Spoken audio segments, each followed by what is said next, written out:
The Zambian Governance Foundation is a non-profit organization that thrives to promote the ethos of local philanthropy with a mission to strengthen local communities and civil society capacities to unlock and utilize available and untapped resources for sustainable development. Through our work, ZGF in partnership with Hivos is implementing a project called the Voices for Just Climate Action. To implement the project, we are focusing on enhancing climate resilience through protection of indigenous forests and the use of sustainable energy solutions in rural communities. This project is being implemented in Rufunsa and Luangwa districts to understand the adverse effects of climate change within the two districts.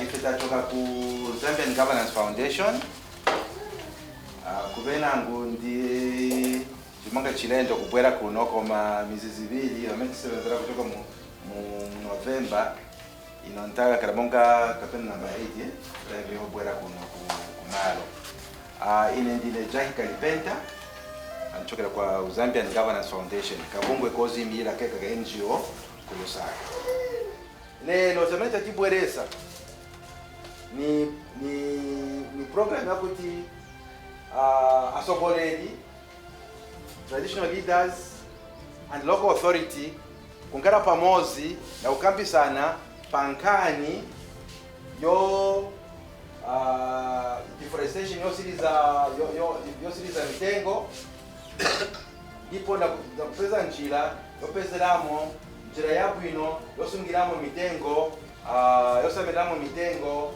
mu madera mwatu mamene tili. That means programu sindife wazeje pamene zamba kukamba ai ndinu ni chance yanu yakuti inu monga pamene bankara kuno ba zika za ziko ai monga zika ya ziko lino mukana nthawi basogoleri mukana nthawi yokamba pa zinthu zamene zikumyani mukalido lanu munthawi ya munkali ya mitengo zikomo osa taya nthawi pa nthawi ino nitana ba district commissioner batiuze mawe amene bali nawo zikomo kwambiri.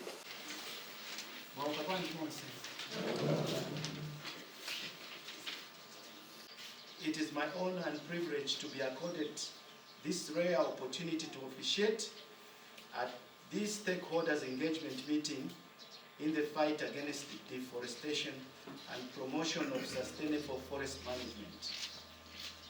Ine ndinopondo kapena imirira pano kuti nikhale namwe kuti tikambepo kwani yosa tema vimiti tionesese tikakapame pano zapasana nzeru kuti tione ngati mwatiresha kuti osatema vimiti then tichite change leo tufuna kuti tipike niye kuti tipenga kuti na pamene munthu wanakhalira muno tenti pasane nzeru waku Governance Foundation wati usho kuti tikameshane kutema vimiti lomba tikampere ni ma stove yopika vakulya very fast ni kuti changu mwapika kale special stove nechimba simamena dala ukuthi kwanu kuli ma special stove yokuti olwatholambe muzu chape so mpaka itiakulike nsimu so that abantu atandizike kuti mukapasa message kuti osatema vimiti bapase ni vochita ukuthi pamene vimiti niye muli malasha niye malasha amene aya niyo ikapo pa pocket kandalama kuti ngaguleko chakudya. So zonse izi ma program tibamve kumene munthu tikafuma muno kuli wakine kuchita komungaza ma beekeeping pamuleshani malasha then wakambata ngenani kachito kawo pokuti mkatema malasha amene kuti climate change mwaona kuno kwasi nkovuta kuno olomvula nthawi nyinji kuliye mvula kuno koma leteni chinji ndi kuti mwamva kuti ati uku kuboma uku pokuti mshopu munthu mpaka atoloka kanu manza kwina kwakine koma kwanu kwasu kuno mvula kuno So yamene vimiti mbene polengesha kuti mvula kuno isawere yamene kuti climate change yuchitika kuti pamene ipochitika poti vimiti vifunya oxygen mwamene mwati atmosphere umu ukuthi vonse tipeme bwino pano. Climate change is not only for Zambia, it is the whole world. Aye. Seo tunkhala seo pano chutichita maningi seba Luangwa chuka kamvula kasu kafupi nayo mmana ulipafupi nyepu tuchimvwa maningi chubaba maningi kuliseo lome pachati baba palomba pokuti para rombo para sura kuti aine bana niliyeshe chinji tauta kuchinji kumalasha kula kumalasha na pepe tachita chinji vya vimiti tululusha tujubali kuti tupukire yai so nishomba taonongera tiliye chaso so tipempeko nzero kuli abalwedu bawera kuti atiuje kuti njira yokuya kusogolo nini osatiti nkhale na muntu ovala kuti hayi nyemwe tezenkalira kale na kale ila yakale yasira yatononga usanga mula mutu konka malasha muli na mibobo mulaka tentisakire njira ziyakine zokuya kusogolo. Within Luangwa District, while engaging the different traditional and local authority leaders, some of the issues arising were the drying up of the Luangwa River, the high levels of charcoal burning within the district, and also the various issues affecting their farming as a result of climate change. In discussing the different solutions and mitigation measures, the different participants then decided to get into groups to discuss some of the grassroots issues that are contributing to these activities and also some of the stern measures that can be taken, especially by the leaders, to ensure that the community members begin to abide to different issues that would sustain their communities as well as their forests. To discuss the key drivers, consequences of and solutions to deforestation in Luangwa District. Tikambirani pangani hapo kuti chifukwa chani chilengeza kuti chama chitupushinga kuti tikazitema mitengo ni chani. Ndipo zameni taona zameni chokera mukutema mitengo vimuti vimiti pesa pindu bwanji tikajua mitengo hii. So mukambia na kwa tuipe wakamboti pindu yoyamba timajua mitengo hii kuti itipase kuchani ndalama itipase kwa njira yopezera mo ndalama. Then hii na mitengo timajua kuti tisebenzeseko pa manyumba ngati nkuni zopikira kapena malasha. Yenango manyumba ya matandizirako ni right ngati yashauka mwitoka yakapaja munyumba mwita bwanji mungwele milako. Yenango njira takamba kuti timajua mitengo hii kuti tizimangirako vomanga wapo manyumba monga makola manyumba ya mene nthawi zinango timajua ko mitengo tipanga tumapulanga tikapena timalandirako balendo monga tiziwa timapanga kuti mipando kuti bwanji tikazinkalapo pa nyumba. Yenango tipanga ko mabeti wenango tinatopanga panga twambiri tosiyana twa mitengo. Kugrupu 2 tanganapo kuti action plan yamenti nganganepo taona tichoyamba katoka kuno pa 15 July 2022 aitimani yafunika kuitana abantu kuwafunzisa kuwauza zimene taphunzira muno na kuwafunzisa ubwino wa mitengo. Cha namba 2 tanganapo kuti kuli bantu bemene batafuta bwera muminzi then tifunika yangana ka committee kamene tizamba kuphunzisirapo bantu pa demo plot kokuti muntu aliyense wankana idea mofunika kushangira mitengo. Then tikachitapo pazankhala pa 15 August ndiye kuti mitengo ndishayamba kushangiwa musanga 2022 emeneyi. Then chira household changaniwa kuti kufunika chira household kushanga mitengo ili 10 per month. So tikaita 10 times 12 per month, at least tankalako na 120 mitengo every month, every day. Ngeko tu. Na ife muno tizafuna kuti tizamba kushanga mitengo pang'ono mpaka kufika tiendera kusogolo. Period ya mezi Zambia kushanga mitengo. Mwana kabla ndingatagulizana period ya mezi Zambia kushanga mitengo. Zamba mundani period which is November 2023 until kuendera kusogolo. Issue bana tashakita kulisa. Ndiye pameleta kulizana mgrupu ya number 3, group 3.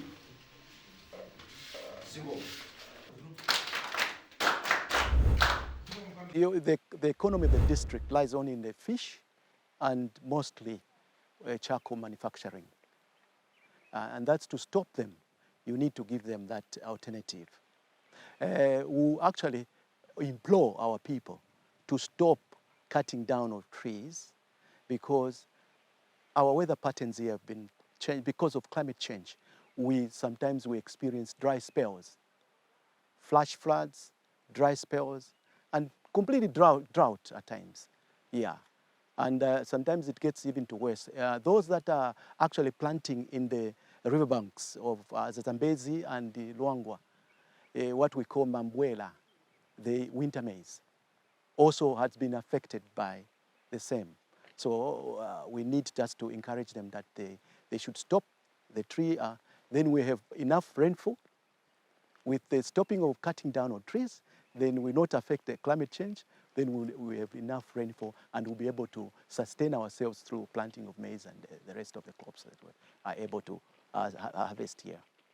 When their crops fail, they have no other source of livelihood, and then they burn charcoal. Or when the crops go with the rain, most of the headmen we have here are now aware that they can control the climate change. That is the first step. And then the next step is that they can redress it. They can reforestate, they can plant, and then that they don't need anybody to bring them the necessary trees. They don't need anybody to bring them some foreign aid other than the knowledge that they need to replant. They'll be replanting indigenous trees. Now, we didn't know that because when somebody said replant, we're thinking of a pine tree coming from Copperbelt Forestry Company. Okay, when they were talking about reforestation, we're thinking that, hey, this is a problem that can only be addressed when investors come or the government at Boma Yanganepo. Okay, so really, we have now learned that we can do this ourselves.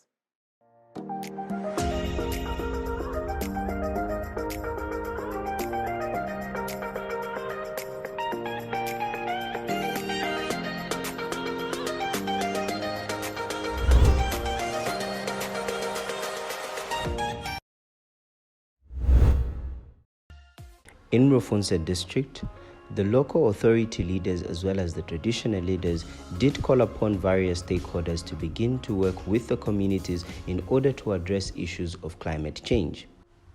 The leaders further called upon various stakeholders to be able to begin to implement activities such as replanting of trees and also employing mechanisms of smart agriculture that contribute to sustaining the forests and the usage of sustainable energy solutions.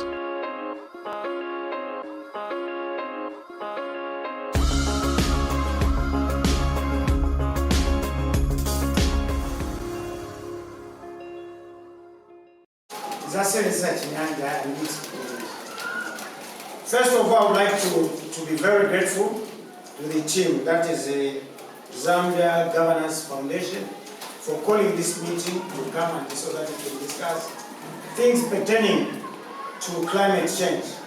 And the climate change is something which is very serious, which is affecting our lives, even our farming activities. So, chilipo, nikusenzera pamo, ushanga, jani, fitondo. Pangana, muntu ne muntu. Pabeko mango, pabeko mabrugamu, pabeko malaira, which is softwood, pabeko lefi, fitondo, fya kuisa jani, fya kuchingisha. Panganda peto. And in that way, we are going to have a very good country. The climate change is real. And what are we going to do? The same group was at Kuzisa. They are good stops which are cutting, isn't it? Better stops. Yamene tiju ate tumtengo tumono no further pasto nesima tapika. Nzati pasani mafunzo 4.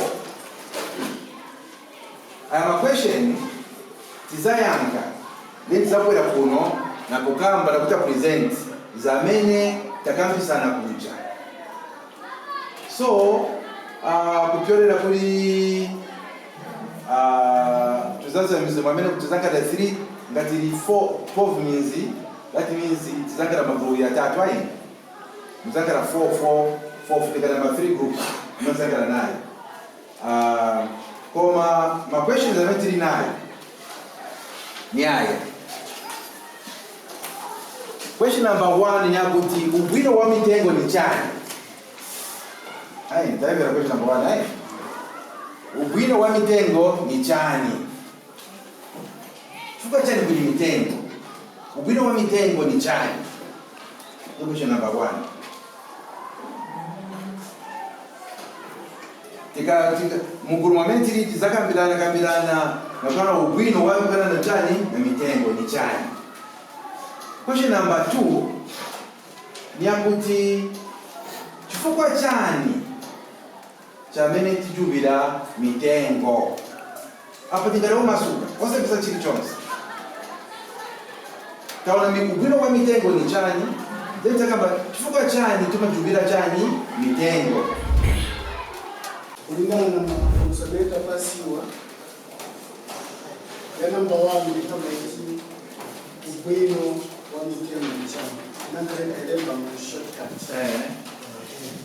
So takabuti ametaka msanta prezabuti ubwino wa mitengo tunatenda wopekwe ile itanuti oxygen kivu kuchokera ku mitengo. Je, tunadhani ngopitiza hapa then na kusamalira ngani ya mvula kasamalire pa mvula kuti mitengo imene zichindi za mpepo kuti mvula imwepo ino. Then number 2 question kama kuti why they are cutting down trees. Chama chirengesa kuti tijwe mitengo nitakuti because of poverty kama vuto ngechirengesa kuti tizijwa mitengo. Then cha number 2 tikajwa mitengo na minezi tiperekera kwa wana kusukuru njema ya kwameta peleka pa number 2. Then pa number 3 alifunza kuti what are the causes, what are the roots, so results of cutting trees. Ma result ya mene tapeza kwa mitengo climate change of rain apatika ngani sisa tajua maniki mitengo mvula si maroka kwe. Oloniwa bagampani naine pano kampani nizi bakukampani ko mangati bakambati bagwera bagampani kumagwera na bapunzisi bopunzisa kuno kuli badala bamagwera baita na bantu tenti gampe tenti titeso olomitengo tilinayo mwabantu singa embetambe uyu panyumba paka tine namba kushanga uyu panyumba paka tine namba kushanga kumakala basogoleri bosogolera tabwera tenti ambe kushanga ndiye kwamba kushanga olomitengo tilinayo singa namba tabata kaili bapunzisi banabwera ine apania nizayambira bati kutembo na muzako batine kumbera kwanga mwangana kuti izi mitengo zamezi zingashanga monga maorange magwa ntibintu tingashangira tabene wake kuno makoko timashangira tabene wake mulinga ukuthi baba timashangira mitengo ya mbili msanga tikaenda elimu chamina kuti izi mitengo zamezi linazo takwani tizisunge sachakwani saononge so ngani kwamba kusunga mitengo tifunga tampa pamene apa kusunga mitengo sakama tizamba mali sakame zamba mali tizamba pamene apa kusunga tayamba kwa pamene zotema chiwili afune kaleka aziwa program jamaipa kulingana mwena titapunzirira mapunziro mwetambia pa Facebook beta fiki kulisinja kwetu kupea kuzanga kubira mitengo zina kwa mitengo za meti nazo tendi zisunge then izoshanga munga malemon magova tingashange tayani wake tendi shange mitengo ngeli ngwekulu ya meeting mukuombera kwanga na sogolo kwa mnetienda za mitengo za shanga za mezija ndiza metifuna kuti kusogoti kambe kuzona munga mnechoneka tilipanye tikangana mitengo za so muntu moza kashinga ko mitengo za totoshangira akangakwa na shinga kwa nguzili 100 munuza kuzaoneka kwanje. With the two communities being highly dependent on issues such as charcoal production, it is our hope that through engaging such local leaders and traditional leaders, we will be able to begin to see the protection of forests and the usage of sustainable energy solutions away from charcoal burning and other impactful activities that contribute significantly to climate change. Within the two districts, it is our hope that we will be able to see a just climate action within these communities of Luangwa and Rufunsa.